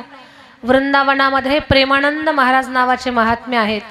18-20 वर्षापासून त्यांना दोन्ही किडण्या नाहीत आणि ताकदीनं भजन करतात. चेहऱ्यावरचं तेज म्हणजे जणू 2.5 वर्षाचं लेकरू आहे, एवढे तेजस्वी आहेत. त्या महाराजांना दोन्ही किडण्या नाहीत. दोन्ही किडण्या नसलेला माणूस 20 वर्षापासून जिवंत राहील का? रोज वृंदावनाची परिक्रमा करतायत. एवढी पावर त्यांच्यात आली कशानं? त्यांना विचारलं बाबा दोन्ही किडण्या नाही जिवंत कसे? त्यांनी सांगितलं माझी एक किडनी राधा आहे आणि दुसरी किडनी कृष्ण आहे. रोज राधा राधा राधा राधा, श्वासावर राधा राधा, अंतःकरणात हृदयात राधा राधा राधा, दुसरं बोलतच नाहीत काही. हे कलियुगातलं जिवंत उदाहरण आहे. आज सगळी बडी मंडळी त्यांच्या दर्शनासाठी येतात. भारतातले सगळे मोठी स्टार लोक त्यांच्या दर्शनाला जातात. परदेशातली लोक येतात. प्रत्येक देशातून माणूस त्यांच्या दर्शनासाठी आहे. परदेशातली लोक दर्शनाला येतात नवल नाही. पाकिस्तान मधले एक मौलाना सुद्धा त्यांच्या दर्शनाला आलेले आहेत. हा किती मोठा भाग आहे. तर ही ताकद कशाची? तुमची माझी नाही, भगवंताच्या नामाची ताकद आहे. म्हणून भगवंताचं काय करायचं? आणि बरं देवाचं नामस्मरण करण्याचा सोपा उपाय सांगते मी तुम्हाला. काही गोष्टी सांगते मी तुम्हाला तुमचं जीवन सुखी बनवण्यासाठी. ज्या बाईला वाटतं आपल्या घरामध्ये सुख नांदावं, आपल्या घरात रोगराई येऊ नये, आरोग्य चांगलं राहावं, घराची प्रगती व्हावी, असं जर वाटत असेल ना तुम्हाला, तुम्ही एक काम करा. काय करा? एक शिस्त आहे जीवनाची. रात्रीच्या स्वयंपाकाचे जेवणाचे भांडे रात्रीच घासून घ्या. ज्या बाईला रात्रीच्या स्वयंपाकाचे भांडे रात्रीच घासण्याची सवय आहे त्या घरात रोगराई येत नाही, त्या घरातली लक्ष्मी टिकून राहते. म्हणून रात्रीच्या जेवणाचे भांडे रात्रीच घासायचे. ऐकता ना तुम्ही मानूर? रात्रीच्या स्वयंपाकाचे भांडे रात्रीच घासा. भले ते तुम्ही घासा किंवा कुणाकडनं घासून घ्या, पण रात्रीच्या स्वयंपाकाचे भांडे रात्रीच घासा. दुसरी गोष्ट, घरात लक्ष्मी टिकावी असं वाटत असेल तर संध्याकाळच्या वेळेला घर झाडून काढायचं नाही. कधी? ज्या वेळेला लक्ष्मी घरामध्ये येत असते 4च्या दरम्यान घर झाडा. 6 ते 6:30, पावणे 7, 6:15, 7:30, पावणे 7 पर्यंत घर झाडायचं नाही. त्याच्या अगोदरच तुम्ही घर झाडून स्वच्छ करायचं. पावणे 6 ते पावणे 7 या 1 घंट्याच्या कार्यकालामध्ये तुम्ही घर झाडायचं नाही. अगोदर घर झाडून तुळशीला दिवा आणि भाकरी बनवत असाल, स्वयंपाक करत असाल तर स्वयंपाक करताना हरिपाठ म्हणा. ज्या घरात हरिपाठ असतो संध्याकाळच्या वेळेला लक्ष्मी दारात येते आणि तिच्या कानावर जर भजन पडलं, हरिमुखे म्हणा हरिमुखे म्हणा, तर लक्ष्मीला वाटतं माझ्या मालकाचं भजन या घरात चालू होते, तिथंच थांबते, ते दुसरीकडे कुठं जात नाही. म्हणून संध्याकाळच्या वेळेला घर झाडून काढायचं नाही. कधी काढायचं? 4-5च्या दरम्यान. पावणे 6 ते पावणे 7 पर्यंत घरात झाडू फिरवायचा नाही. कोणी एक बाहेरचा माणूस आला आणि टपकन त्याला आपला झाडू दिसला, अशा हिशोबात झाडू ठेवायचा नाही. झाडू नेहमी लपून ठेवायचा. का? ते एक लक्ष्मीचं स्वरूप आहे. ओल्यामध्ये कधी झाडू फिरवायचा नाही. ओल्या जागेत झाडू फिरवायचा नाही. झाडू व्यवस्थित ठेवायचा, त्याचे खूप हाल होऊ द्यायचे नाही. झाडूची काळजी घ्यायची, कारण लक्ष्मी पूजनाच्या दिवशी आपण झाडूची पण पूजा करतो. ही दुसरी गोष्ट. घरात सुख समाधान टिकावं असं वाटत असेल तर रोज गाईला नैवेद्य द्यायला चालू करा. पहिली भाकरी गाईची. घरात जी भाकरी तयार होईल पहिली भाकरी कुणाची करा? गाईची. आपल्या जुन्या होत्या ना सासवा बिचाऱ्या, माता मावल्या, त्या बिचाऱ्या पहिली भाकरी छोटी करायच्या बा. का? ती गाईची भाकरी असायची. पण आताच्या पुरी म्हणतात कशाची गाय आणि कशाचं काय, त्यांना संस्कृती कळत नाही, परंपरा जपत नाही आणि पहिली भाकरी मोठी करतात, गाईला पण देत नाही. ती गाईची भाकरी गायीनेच खावी पहा. पण परिणाम असा झाला, पहिली भाकरी तुम्ही गाईची करा किंवा न करा ती गाईचीच असते. तव्यावर जी पहिली भाकरी तयार होते ना ती गाईच्या नावची असते, पण तुम्ही गाईची भाकरी गाईला देत नाही. गाईची भाकरी यांच्या ताटाला लावता. ज्याचं खाद्य त्यानं खावं. यांनाही समजत नाही पहिली भाकरी खावी का न खावी. गाईची भाकरी खाऊन खाऊन खाऊन खाऊन परिणाम असा झाला, हे माझे दादा बाबा काका नंदी महाराजांसारखी जी मान हलवतात, याला तुम्ही जबाबदार आहात पहा, याचा विचार करा. म्हणून पहिली भाकरी गाईला, शेवटची भाकरी कुत्र्याला. हे काही पथ्य पाळायचं आहे तुम्हाला. झोपेतून उठलं की लगेच भाकरीला बसायचं नाही, मोठं टोपलं घेऊन डोक्याचं. काही मावशांना शिस्तच नाही, ब्रश करणार नाही, आंघोळ करणार नाही, जशा झोपेतून उठतात जणू काही बकासूर उठला, एखादी हिडिंबा उठली आणि लगेच भाकरीच्या टोपल्यावर जाऊन लगेच स्वयंपाक करणार. तसं करू नका. तशानं घरामध्ये लक्ष्मी टिकत नाही. अगोदर घर स्वच्छ करा, दारात रांगोळी काढा, स्नान करा, तुळशीला पाणी घाला, सूर्याला नमस्कार करा, देवघराला पूजा करा, गॅस चूल जे काही असेल ते स्वच्छ करा, त्याचं औक्षण करा, तवा टाका, मग भाकरी बनवा, देवाचं नामस्मरण करा. एवढ्या शुद्धतेमध्ये जर तुम्ही स्वच्छता बाळगत हे सगळं केलं ना, नाही तुमच्या घरात लक्ष्मी टिकली तर मग मला बोला पुढे तुम्ही. हे सगळं तुमचं जीवन अनुकूल होईल. पण हे मी बोलते त्या पद्धतीने चाला. माझा मूळ विषय असा आहे माझ्या ताई दादांनो, भगवंताचं जर नामस्मरण केलं तर जीवनामध्ये एकही दुःख राहणार नाही. काय येतंय आम्हाला? काहीच येत नाही. पण आज तुमच्यासारख्यांचं प्रेम, माया, स्नेह आम्हाला प्राप्त होतोय. काय देत नाही तुम्ही आम्हाला? धन देता, मान देता, सन्मान देता, अन्नदान करता. काय कमी आमच्या सन्मानामध्ये तुम्ही करता? 2-2 तास तुम्ही आमच्या समोर बसून कीर्तन ऐकता, आमचं बोलणं ऐकता. कदाचित तुम्ही कुणाचं ऐकणार सुद्धा नाही, पण इथे 2 तास ऐकता आमचं. काय येतं आम्हाला? ही ताकद कशाची आहे? फक्त भगवंताच्या नामाची, दुसरं काही येत नाही आम्हाला. हे भगवंताच्या नामाचं महात्म्य आहे. या नामावर विश्वास ठेवा, जीवन तरण होऊन जाईल तुमचं. नाथ महाराज म्हणतात, देवा नामस्मरण घडो, नामस्मरण करू दे बरं. आणि संत समागम, संतांचा संगत भगवान, संताच्या संगतीनं मानवी जीवनाचं कोटी कल्याण होतं माझ्या दादांनो, कोटी कल्याण.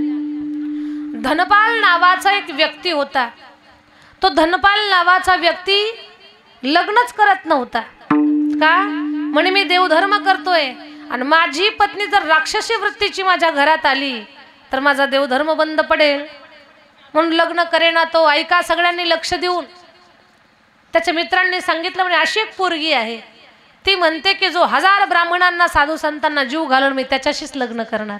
धनपाल म्हटलं पत्रिका सुद्धा पाहायची नाही, त्याच्यासोबतच लग्न करायचं. त्या मुलीचं धनपालचं लग्न झालं. तिची अट होती, रोज हजारो देव ब्राह्मणांना साधू संतांना जीव घालणाऱ्या माणसासोबत लग्न करणार. लग्न झालं, दुसऱ्या दिवसापासूनच घरात भंडारा, साधू संतांना निमंत्रण, या जेवा, वारकरी जेवायला. रोज 1000, 2000, 1500, 1100, 1200 लोक जेवायला. अन्नदानाला कधी कमी पडू नका. सगळ्यांना सांगते मानूरकरांना, जीवनामध्ये जेवढं सत्कर्म तुम्हाला करता येईल तेवढं करा. रोज अन्नदान करायचे. धनपाल वाडवडिलांचं जेवढं धन होतं तेवढं सगळं अन्नदानात खर्च झालं. आता घरात धनच नाही. उसनवारी केली, मित्रांना उसनं मागितलं, म्हणे उसनवारी द्या, तुम्हाला देतो थोड्या दिवसात. पण हे कामाला जात नव्हते कुठं, फक्त जीव घालायचे. सुरुवातीला लोकांनी दिलं, पण नंतर लोक पण त्यांना उसनं देईनात. म्हणे याच्याकडे काहीच नाही लक्षात आलं लोकांच्या. मग धनपालनी चोरी करायला चालू केलं. फक्त अन्नधान्याची चोरी करायचे. डाळ, गूळ, हरभरा, शेंगदाणा, गहू, तांदूळ याची चोरी करायचे. चोरी करून लोकांना जीव, संतांना जीव घालायला लागले. लोकांनी जिथे म्हणे अरे धन चोरी जात नाही, पैसे चोरी जात नाही आणि हे अन्नधान्य चोरी जातं, मग लोकांनी पहारा वाढवला. मग धनपालनं कुणाची चोरी केली? जी लोक कधी कीर्तनाला येत नाहीत, जी लोक कधी सप्ताहात पंगत घालत नाहीत, जी लोक कधी दानपुण्य करत नाहीत, कधी तीर्थयात्रेला जात नाहीत, ज्यांच्या घरात वारकरी जेवण करत नाहीत, अशांची चोरी करायचे ठरवलं. तशा लोकांची चोरी. मग तीही लोक शहाणी झाली, अरे कुणीतरी चोरी करते, पहारा वाढवला. मग धनपाल म्हटले वाटमारी करू आपण. वाटमारी करायला लागले. ज्या वाटेवर ते वाटमारी करत होते त्या वाटेवर आता लोकच येईनात. एक दिवस धनपाल रडू लागले, देवा घरात वारकरी बसलेले आहेत, त्यांना जीव घालायचंय. मी जर यांना जीव नाही घातलं तर माझी बायको मला सोडून निघून जाईल. मला जीव घालायचंय, यांना जीव घालायचंय. रडू लागले धनपाल. 12 वाजले. 12 वाजेपर्यंत जर आपल्या घरात वारकरी उपवास राहत असेल तर आपल्या जिंदगीत काय अर्थ आहे? धनपाल म्हटलं आता मरायचं, जगायचंच नाही. लाकडं जमा केली, चिता रचली आणि म्हणे आता वाटसरू आला तर ठीक, नाही तर या चितेत उडी मारून मरणार मी. आता पेटवली, धगधगती चिता. वारकऱ्यांना न जेवता असं रिकामं तोंड घेऊन जाणार नाही. भगवान परमात्माला काळजी पडली. असा दिवस सोन्यानं मडला आणि रुक्मिणी आई साहेबांना सांगितलं एवढं सोनं अंगावर घाल, माझा एक विशेष भक्त आहे, त्या विशेष भक्ताला भेटायला जायचं. सोन्याची छडी, सोन्याचा चष्मा, सोन्याचा जोडा, बोटात अंगठ्या सोन्याच्या, फेट्याला सोनं मडलेलं, सगळं अंग सोन्यानं मडलेलं आणि काठी टेकवत छुन छुन छुन छुन भगवान परमात्मा रुक्मिणी मातेसह आले. छुन छुन आवाज आला, कान टवकारले, कोण आहे? सोन्यानं मडलेला शेठजी दिसला. धनपाल म्हटला भगवान तुझे लाख लाख धन्यवाद, आता 10 वर्ष चोरी करायची गरज नाही बघ, एवढं सोनं याच्याकडे, याला लुटतो म्हणे आता आणि सगळ्या वारकऱ्यांना जीव घालतो. लक्षात घ्या, धनपालनं चोरी केली पण रुपया सुद्धा त्याच्यातला संसारात घातला नाही स्वतःच्या, फक्त वारकऱ्यांना जीव घातलं. त्यानं कुठं जमीन घेतली नाही, त्यानं कुठं धन वाढवलं नाही, बंगला बांधला नाही, काहीच नाही, फक्त वारकऱ्यांना जीव घालायचा. ऐका नानूरकर, भगवान परमात्मा आलेले पाहिले आणि धनपाल समोर आला. जय श्री कृष्ण शेठजी, रामकृष्ण हरी, राधे राधे. शेठजीच्या रूपातले भगवान म्हणतात तसलं नाव घेऊ नको, रामकृष्ण हरी म्हणू नको. लोक देवाचं नाव घेतात आणि लोकांना फसवतात. अजिबात नाव घ्यायचं नाही, माझ्या पुढे त्या देवाचं नाव काढायचं नाही. धनपाल मनात म्हणतात पठ्ठ्या, रामकृष्ण हरी म्हटलं असताना थोडं तुला सोडलं असतं, तुला कसलं सोडत नाही मी, आता थांब थोडा. शेठजी ठीक आहे नका घेऊ नाव, काय काम? म्हणे मला पलीकडच्या गावात जायचंय, पण या गावात धनपाल नावाचा डाकू आहे, आम्हाला त्याची भीती वाटते. एखादा दुसरा रस्ता असेल पलीकडच्या गावात जायचा तर सांग, कारण या गावातून आम्हाला जायचं नाही. धनपाल म्हटलं आहे ना, दुसरा रस्ता आहे पलीकडनं, पण पहा माझ्या घरात ना पाहुणे आलेले आहेत, त्यांना थोडीशी जेवणाची सामुग्री नेऊन द्यायची, मी सामुग्री नेऊन देतो मग तुम्हाला सोडतो. ठीक आहे म्हणे. ऐका आणि मग शेठजी म्हटले 5 मोहरा घे, तुझ्या घरचं व्यवस्था लाव आणि आम्हाला पलीकडे सोड. घरामध्ये सगळी जेवणाची सामुग्री नेऊन दिली. धनपाल आला आणि म्हणे शेठजी माझ्या मागे मागे चला, इकडे तिकडे पाहू नका, सरळ चला. असल्या किर्र जंगलामध्ये देवाला घेऊन गेला धनपाल आणि हातातला दांडू असा खाली टाकला, मिशा अशा पिळल्या, डोक्याचा फेटा पक्का बांधला आणि असे कमरेवर हात दिले. शेठजी धनपाल दुसरा तिसरा करून ह्या पठ्ठ्याच धनपाल आहे म्हणे. भगवान परमात्मा थरथर थरथर कापायला लागले. रुक्मिणी माता हसायला लागल्या. रुक्मिणी माता म्हणतात मोठे मोठे राक्षस समोर उभे राहिले तरी घाबरले नाही. आज काही नाटक करतायत घाबरण्याचं. भगवंतानं कोपरा मारला. रुक्मिणी अगं तू पण घाबरण्याचं नाटक कर. रुक्मिणी आई पण घाबरू लागल्या. धनपाल धनपाल आम्हाला मारू नको, तुला काय पाहिजे ते देतो. सगळं सोनं काढ. गळ्यातल्या सोन्याच्या जंजीर म्हणजे त्या चैन वगैरे काढल्या, हातातले सगळे मुद्रिका दिल्या, कडे दिले, सोन्याचे दागिने. रुक्मिणी मासाहेबांनी नाकातली नथ सुद्धा काढून दिली, फक्त काळे मणी ठेवले रुक्मिणीच्या गळ्यात. सगळं सगळं दिलं. पायातला सोन्याचा जोडा, चष्म्याच्या दांड्या मोडून घेतल्या, सगळं घेतलं त्यानं. भगवान म्हणतात आता येऊ का धनपाल, जाऊ का आता. ती छडी ठेव खाली, छडी ठेव. छडीशिवाय चालता येत. अशी कंबरड्यात लात घालीन तुझ्या, ठेव छडी. सोन्यानं मडलेली छडी होती, काढून घेतली. धनपाल म्हणतो सगळं काढलं का. हो काढलं धनपाल सगळं. ती बोटातली अंगठी धनपाल ती लहानपणी घातलेली फसली, आता ती निघत नाही. धनपाल म्हणतो या अंगठीमध्ये किमान 4 दिवसाचं जीवन होईल वारकऱ्यांचं. काढ धनपाल तूच काढ. निघोच ना अंगठी, फसलेली होती. धनपाल म्हटलं हे बघ शेठजी, ह्या अंगठीच्या किमतीमध्ये 4 दिवसाचं वारकऱ्यांचं जीवन होईल. ही अंगठी काही निघत नाही, असंही तुला या बोटाची काही गरज नाही. तुझं बोटच कापून घेतो म्हणे. आणि बोट कापणार, करकन कापणार. भगवान प्रगट झाले. द्वारकाधीश भगवान की. भगवान प्रगट झाले. भगवंताचं स्वरूप पाहिलं. धनपाल रडू लागला. देवा हे मी काय करू लागलो होतो, चूक झाली माझी, मी तुम्हाला लुटलं. धनपाल स्वतःला कोसू नको. अरे तू जरी आम्हाला लुटलं असेल, लोकांना लुटलं असेल, लोकांचं धन चोरलं असेल, धान्य चोरलं असेल, पण स्वतःसाठी नाही. तू चोरी करून वारकऱ्यांना खाऊ घातलंय. आणि जे संतांची सेवा करतात ते माझे लाडके असतात. जे संतांची सेवा करतात ना त्यांच्यावरती मी कृपा करतो. धनपाल या धनामध्ये फक्त 10 वर्ष नाही, जोपर्यंत तू जिवंत आहेस ना तोपर्यंत सगळ्यांना जीव घालशील तू. एवढं हे धन तुझ्याजवळ टिकल. भगवान म्हटलं आता येऊ का धनपाल मी. म्हणे देवा जिच्यामुळे मला अन्नदान करायची सवय लागली त्या माझ्या बायकोला दर्शन द्या. भगवान धनपालच्या घरी आले आणि त्याच्या पत्नीलाही दर्शन दिलं. त्याचं कोटी कोटी कल्याण झालं. माझ्या ताई दादांनो, संतांची सेवा आणि संतांची संगती मग तुम्ही अन्नदानातून करा, सेवेतून करा, काय तुम्हाला जमतं त्या पद्धतीने सेवा करा. त्या सेवेनं विश्वाचा मालक खुश होत असतो आणि आपल्या सगळ्यांचं कल्याण करत असतो. म्हणून कुठे आपल्या पवित्र ठिकाणी, आपल्या दैवतांच्या ठिकाणी अन्नदानाचा योग आला, देणगी देण्याचा योग आला तर नाही म्हणायचं नाही कधी. तुम्हाला जे जमतंय ते द्यायचं, पण देत राहा, तुमचं कल्याण होईल. आणि संतांना जीव घालताना तर धनपालचं उदाहरण सांगितलं म्हणजे कोणाची चोरी करून खाऊ घालायचा असला अर्थ घेऊ नका. आपल्याकडे जे आहे त्यातलं घासातला घास दान करायचं शिका. म्हणून देवा नामस्मरण घडो संत समागम, वा उगाची भ्रम नको देवा, पायी तीर्थयात्रा मुखी राम नाम हाची माझा नेम सिद्धी नेई. अनेक मागणे नाही नाही देवा, एका जनार्दने सेवा दृढ देई विठोबा रखुमाई.